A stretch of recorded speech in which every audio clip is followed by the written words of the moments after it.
welcome back to Tania's Truth Talk on the Harpreet Singh Show. Before the commercial break, we were talking with Tsara Davis, a former gang affiliate, drug user, and drug dealer. And Tsara, just before the commercial break, we were getting into how you had just prayed that, you know what, I'm just going to do so much crime, I just want to get arrested, because you tried to get clean. Mm-hmm. So many times you tried to get clean. I remember you were trying to go to school, and then you would do crystal meth just to get high and do your studies and stay awake, and you'd try and go home and sleep at the crack shack, and there was so much chaos going on that eventually you ended up dropping out. So you were like, you know what, I'm just going to do so much crime so I get arrested. Mm-hmm. And that's the only way I'll change my life around is in prison. Yeah. So tell me more about how that happened and how that came about. And I actually had to leave school because I was worried that the cops were going to arrest me there. That's how bad that lifestyle gets.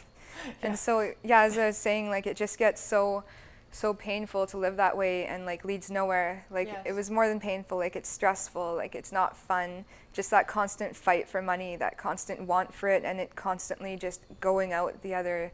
And like, you get the money, then it's gone. You get more, then it's gone. Like, that constant fight, doing the drugs and everything. And is starting to get in lots of fights. Like, lots of bad stuff was happening. Like, things were just escalating and getting worse and worse and more dangerous, and the crimes I was getting were more ruthless, just because like I was saying, it was getting so painful. And I remember, like, I would walk down the street and I would pray just to feel something before I would do a crime, because I was like, I just need, if I feel something, because I had no feelings inside.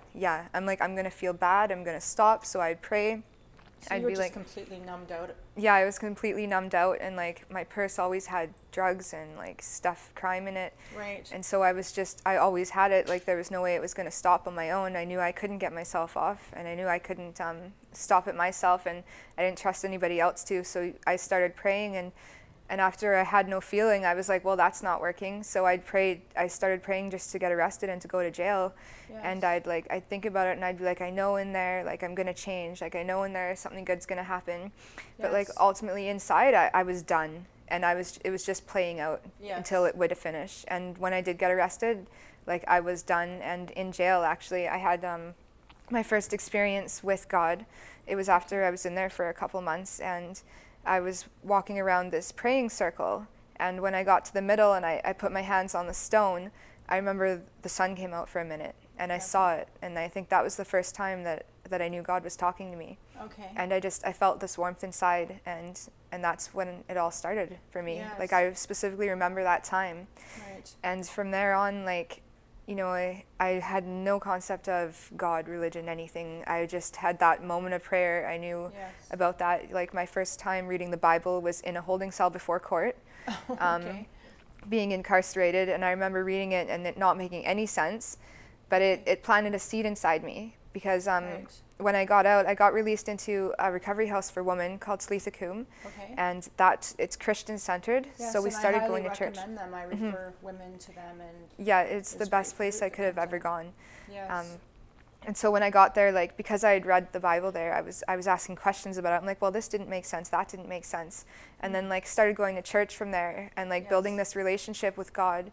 I was praying in the morning, I was praying at night, I was doing all this work on myself, and I was getting better.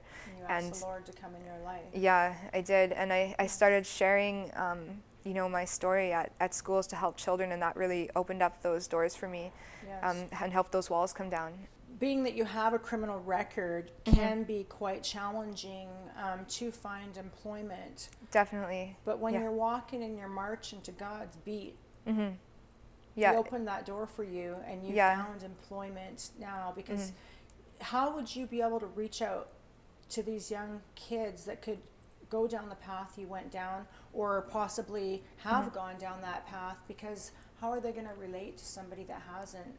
And now you're here saying, hey, I've been there. I've done that. You don't want to make this mistake. Or if they've made this mistake, hey, there's a way out. There's redemption there is. in It Jesus. it takes a lot of work. And I saw a picture of you in the newspaper.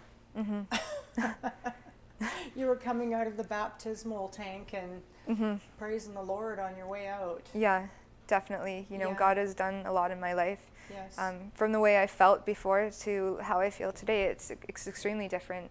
And I definitely would tell anybody, like, to believe in the Lord, and to get locked in the Lord, because it changes the way we feel inside and how So we feel about what would you ourselves. say to Tsara, to somebody who just come to you and go, but you don't know what I've been through, and you don't know the pain that's happened, and if God was real, why would I have suffered the way that I suffer? If God was real, why did this happen in my life?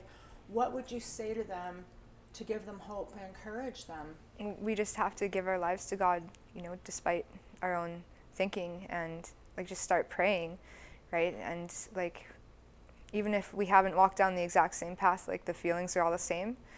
And all I'd say is just start praying, and you're going to see a difference, right?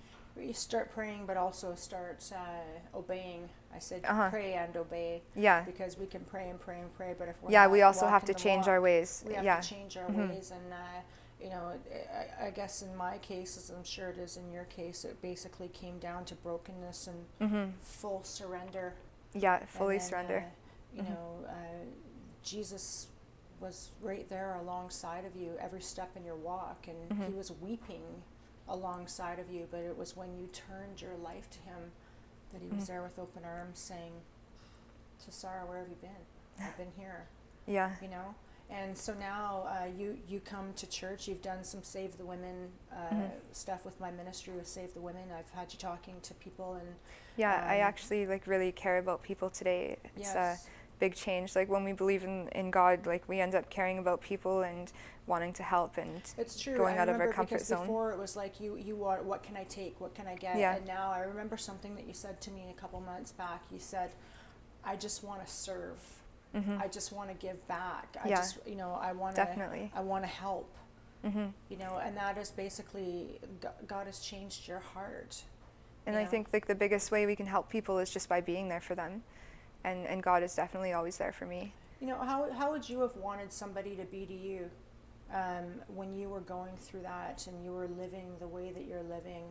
Now that you're on the outside looking in, how would you say that you would have wanted somebody just someone to be there, and someone to be there and supportive and nice, and have options. It definitely would have helped if someone could have started teaching me about God. But just those nourishing, loving relationships that are healing. And when you started going to church, how did you feel that? How did you feel welcomed when you came out about your testimony? Were you getting a little bit of both? I was getting all good. All good. People, they just were happy. They're so happy. They're look at this story of redemption. Look, this person has changed their life, and the Lord's going to help them. Yes. It's just complete faith. Yes, right. It was the Lord that changed your life when you surrendered it to Him. Yeah. And now, what are you doing today? Today? Yes.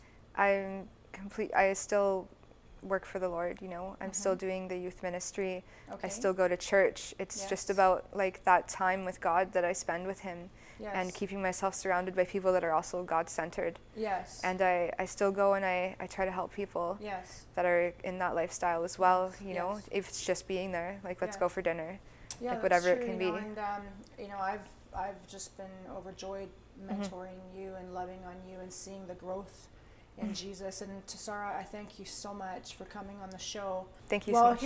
Thank you. We were here with Tsara Davis and her amazing story of redemption. Thank you for watching Tania's Truth Talk on the Harpreet Singh Show. Come back next week. We have more amazing stories to come.